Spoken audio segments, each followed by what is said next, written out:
Steps on how to conduct a survey using Bayanihan para sa Karunungan Program Form.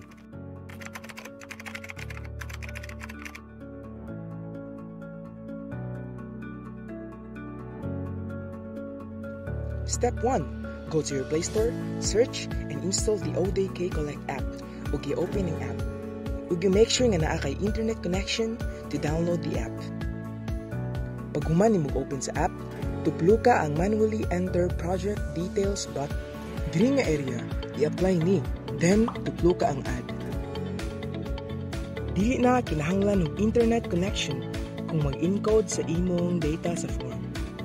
Kung makalagi na ka, tuplo ka ang get blank form.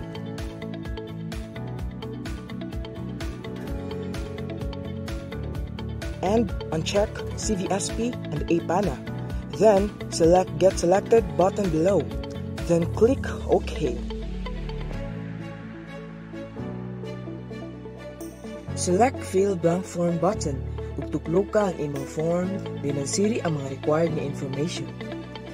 Tuplo ka lang ang next sa ubos kung humana ka.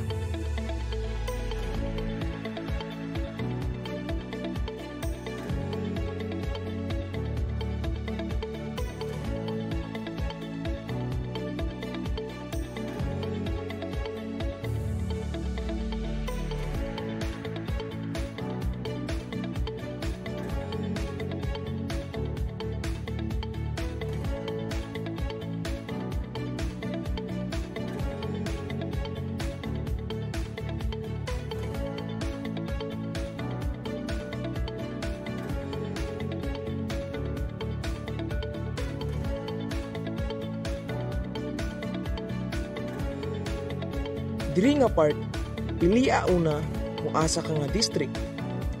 Then, pilia ang municipality ug tuplo ka ang barangay.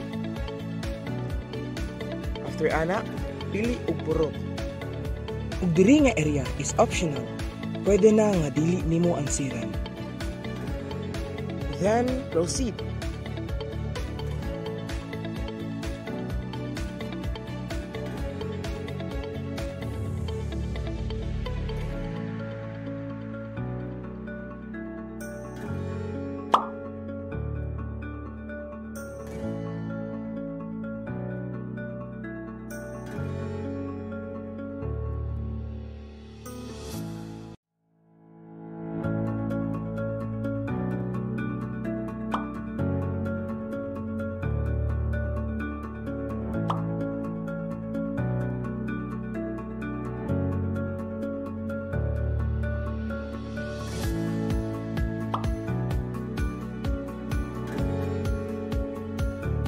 Congrats!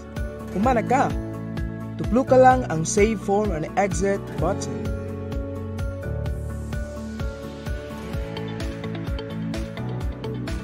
Kung gusto nimo i-edit o review ang imong form, tuplo ka lang ang Edit Save Form button. Then, select your form. Tuplo ka kung asa na part ang imong gusto i-review or i-edit.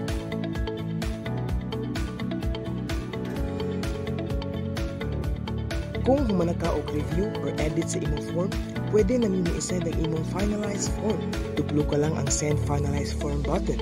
Then mark check your form, then tuplo ka ang Send Selected button below. Take note, kinahanglan og internet connection kung mag-send ka sa imong final form. Oops! Once na imong ma-send ang imong form, di na nimo siya pwede ma-edit. So, double check before you send.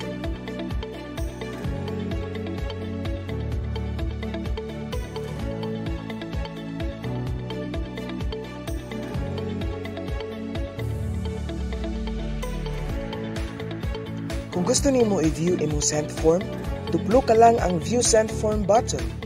Then, pilia kung asa nga part imong gusto i-review. Then, back. Ug humana ka, tuplo ka lang ang Exit button sa ubos.